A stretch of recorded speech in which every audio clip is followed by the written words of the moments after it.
Welcome to Facts TV News, where everything is true. Son on the run after setting Stonehill house on fire. The police are searching for a man who on Monday night set his house on Brooks Level Road in Stonehill, St. Andrew on fire with his sickly mother and an 8-month-old child inside. The woman and the infant escaped serious injuries. The man fled the scene. Units from the Stonehill and Halfway Tree fire stations responded to the blaze. When reporters visited the scene yesterday, there were persons seen clearing out rumbles.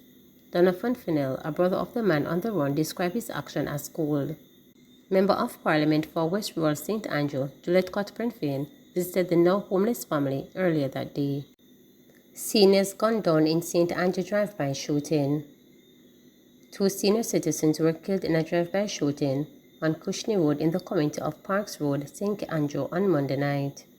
Killed were 76-year-old Walton Pusey and 61-year-old Sylvester Leslie. The shooting occurred about 8 p.m. Pusey was found dead lying in blood when the shooting subsided. Leslie's body was found the morning after in bushes. Police investigators were at the scene. 4th man dies following crash in Westmoreland. A 4th person had succumbed to injuries sustained in Monday's crash along the Wheaton Main Road in Westmoreland, which involved 3 motorcycles and a truck. The deceased, who was a pillion on one of the motorcycles, died at hospital about 11:45 a.m. Tuesday. He has been identified as 17-year-old O'Shane Solomon of Austin District, Westmoreland. 3 other men, 18-year-old Jermaine Scott of Darlington, 24-year-old Riley McLeod of Austin District, and a man identified only as Sanjay, also of Westmoreland, were also killed in the crash. The police report that about 6 p.m. Monday, 3 motorcyclists, one with appellants aboard, were traveling along the roadway in Waterworks when they crashed into a motor truck traveling in the opposite direction. Early indications are that the riders failed to keep to the left of the side of the road, crashing into the truck, which caused their bikes to burst into flames on impact. U.S. Navy probes alleged murder by a petty officer in Jamaica. The United States Navy Criminal Investigative Service has joined an investigation of Leda Bradshaw, the U.S. Navy petty officer charged with the abduction and murder of the 10-month-old daughter of Member of Parliament Philip Powell and the child's mother. The allegations against Bradshaw were detailed in a press release issued by the Office of Director of Public Prosecutions (ODPP) on October 13 after police revealed that 27-year-old Miss Patterson and her 10-month-old daughter, Sarah Powell, were murdered and their bodies disposed of. It is alleged that Bradshaw was in a relationship and shares a child with Powell, who she considered to be her spouse. A U.S. resident, she allegedly arrived in Jamaica on September 6 and on the said day began conspiring the alleged kidnapping and murder plot with her cousins Ronald Balford, Richard Brown, and Roisin Miller. During their conversations up to the night of September 2023, there was an agreement made under the direction of Bradshaw for these men to kidnap and kill Patterson and her 10-month-old daughter, who was the product of a relationship that Miss Patterson had with Mr. Philip Powell. This plan also contained part payment, which had been made of a certain amount of money by Miss Bradshaw to the men for the successful execution of the plan, the ODPP statement released. It is further alleged that on September 9, Patterson and her 10-month-old daughter were taken from their home at Gilmore Drive in Kingston by Bradshaw in a tinted SUV. The mother and child were subsequently delivered to men, including 2 of Bradshaw's co-conspirators in St. Andrew. In addition, Richard Brown, otherwise called Richie, of a Kingston address, Roland Balfour, a 38-year-old assistant graphic designer, also of Kingston address, and Roisin Miller, a 29-year-old air conditioning technician, are the other 3 facing kidnapping and murder charges. The ODPP said the capital murder counts against Bradshaw are based on the allegations of a contract for hire arrangement where she allegedly paid persons a sum of money to kidnap and murder Miss Patterson and her daughter, contrary to Section 21(e)(I) of the Offensive Against the Person Act. On September 9, Powell had confirmed reports that his 10-month-old daughter and the mother were missing. Powell said the 2 were seemingly abducted from their home at Gilmore Drive, Kingston 20, on the morning of September 9 and have not been seen or heard from since. Holness rubbishes claims that one-off lump sum payment to public sector retirees will be discontinued.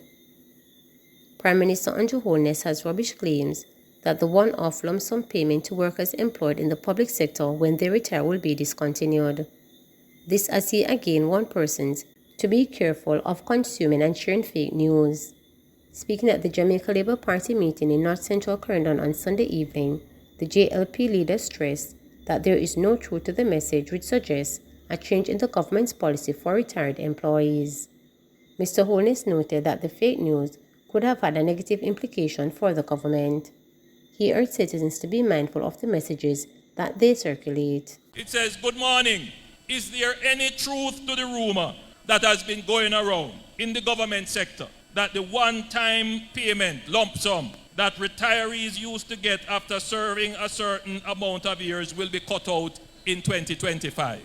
When I read it first, I dismissed it because I am aware of the Pension Act that was passed, and there is no such thing in the Pension Act.